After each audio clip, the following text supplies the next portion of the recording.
त्यानंतर वळूयात पुढल्या बातमीकडे। ठाकरे सेनेचे राज्य संघटक अखिल चित्रे यांनी अमित साटम यांच्यावर टीका केली आहे। अमित साटम यांचा DNA पाकिस्तानचा DNA। अखिल चित्रे यांनी अमित साटम यांच्यावर ही टीका केलेली आहे। आधी वोट चोरी, मग उमेदवार चोरी आणि आता क्रेडिट चोरी सुरू आहे। अमित साटम यांनी सर्व पुराव्यानिशी सांगावं, अखिल चित्रेंनी ही मागणी केली।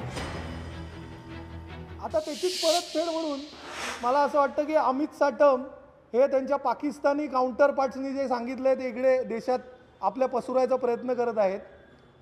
ह्यांनी एक गोष्ट सिद्ध झाली की त्या अमित साटमचा DNA ना हा पाकड्यांचा आहे। त्यांनी त्यानंतर तिथेच ते सांगून थांबले नाहीत, त्याच्यापुढे त्यांनी असं सांगितलं की काय म्हणे मुंबईचे रस्ते हे जगात कुप्रसिद्ध आहेत। मुंबईच्या रस्त्यांच्या परिस्थितीबद्दल तर आपल्याला इकडे मुंबईत दिसतं कोस्टल रोड, ज्याचं तुम्ही आधी वोट चोरी, नोट चोरी, आता तुम्ही क्रेडिट चोरीवर उतरलेला आहात। सन्माननीय आदित्य साहेबांनी लोकशाही मराठी ऐका, पहा, जागरूक रहा।